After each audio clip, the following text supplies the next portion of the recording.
What's up guys, it's TyranitarTube, and we've been through many Pokemon generations. We had weather, truths versus ideals, even the theme of sword. It's always been a fan idea for Pokemon to make a game based off time. You know, Pokemon past and future. That was even a fake title that people made. Most of why we never believed time could happen is because it was already covered in Diamond and Pearl, time and space. But then Sun and Moon came along and focused entirely on space. And now look, we have the game that focuses on time. It all comes together. Ever since we learned that these games focus on time, there's been so much speculation. We have Porygon and Miraidon, where one looks traditional, like it existed thousands of years ago, and one looks futuristic, like it will exist in thousands of years. We have the Professor, whose names secretly in Spanish mean the past and the future. And then in the teaser back in February, they showed that clock going crazy. Even if we don't know enough about the games now to tell how much of a focus time will play in these games, we know for a fact time plays an important part in this generation. There's been a cool theory going around that this might be the game where we finally get ancient regional variants for Pokemon. The theory goes that the two professors are secretly from a different time period, and maybe with the help of Porygon for the girl and Miraidon for the guy, they time travel to the current era and are the professors for this game.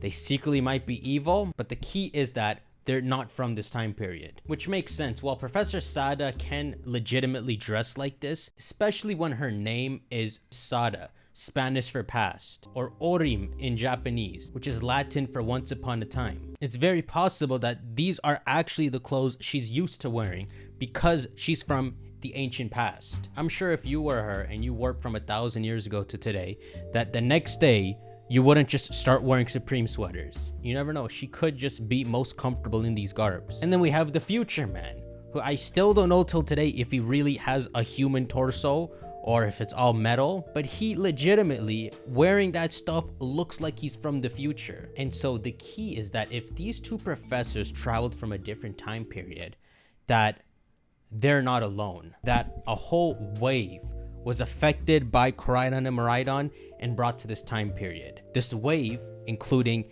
ancient Pokemon from Professor Sada's original time period and futuristic Pokemon from Professor Turo's time period. And this theory is sealed, not very well, but just by a little piece of thread when we see Hisuian Zork in some of the screenshots. I say not well because it was implied that this is for Pokemon Home compatibility, but some people think it goes deeper than that. And the idea that maybe somewhere in this game, there's Hisuian Zork roaming around, as if there's another reason they're in the game, as in it's a part of the wave of Pokemon that were sent here with Sada. Now, isn't that interesting? One thing we do know is that Pokemon most likely will bring regional variants into this game. It's the new fun thing they love doing since Alola. And so what we're gonna focus on is expanding our idea on what these ancient and futuristic Pokemon can be and how they could work. I take you to my dog, Ella Steva. Remember, this is all fan art. So check this out. Here is Proto Mankey and Proto Primate. Mankey moving on all fours, got the bone in its tail, and Proto Primate just looks scary and the bone on its head. The idea would be that a wave of ancient Mankey followed her when she time traveled here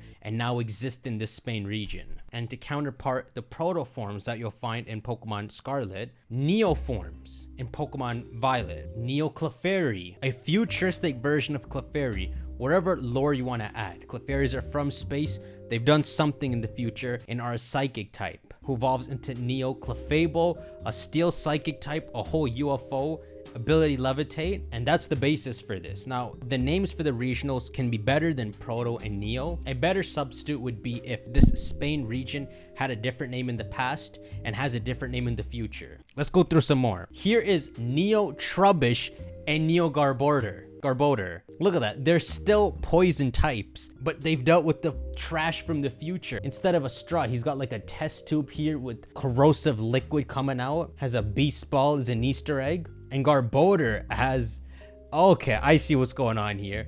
He has the Aether symbol. Whatever this future is, these special Trubbish that turned into this in the future must have formed on like an abandoned Aether paradise. Whatever corrosive stuff existed there, it mutated that group of them in the future into this. So they got brought over here. Meanwhile, ancient Skarmory or Proto Skarmory. This is Skarmory before it evolved enough times to gain that steel coat. You know, naturally, no Pokemon should really have a steel coat like that. This is like an actual prehistoric Skarmory. And you could just think the fun in this. It would have so much more speed, but less defenses. When Pokemon introduces these forms, they could add in the Pokedex all these cool tidbits of how Skarmory eventually would turn into the steel one. Here's another one, Future Remoraid. This is probably a reference to how when Remoraid was originally created, it was supposed to be a gun that evolves into a tank.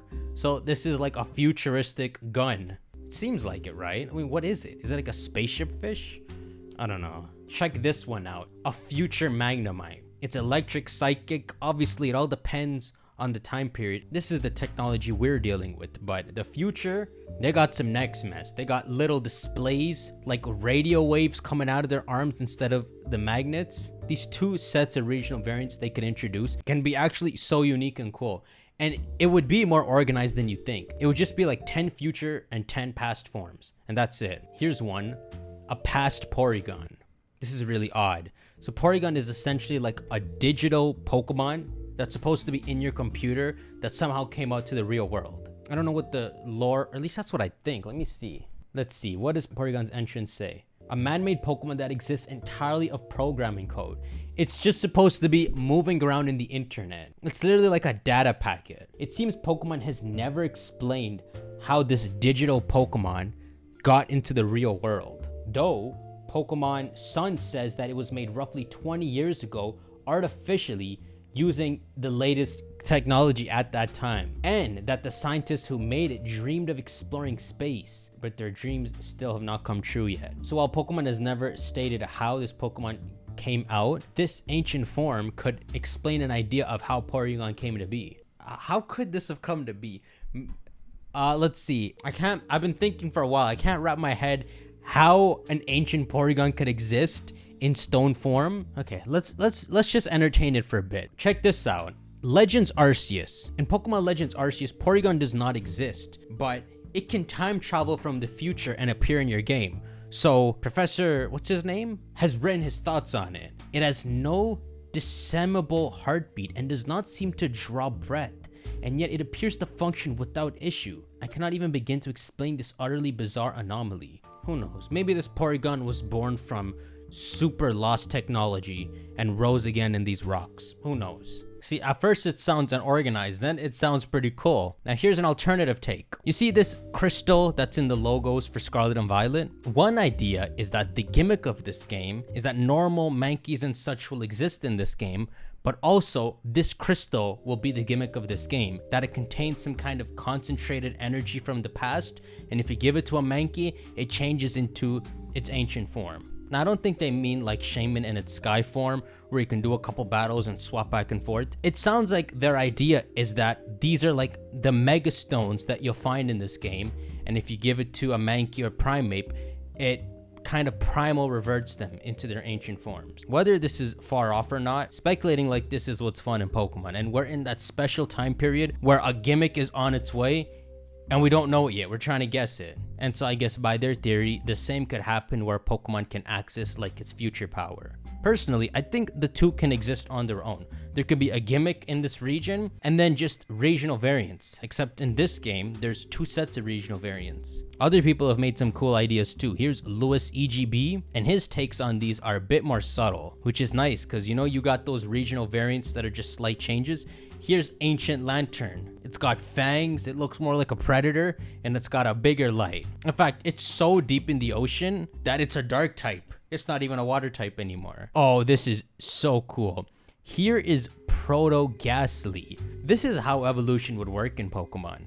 Ghastly would form in this primitive design, and over thousands of years, it'll naturally evolve into a more perfected Ghastly. But anyhow, this Ghastly is a flying poison type.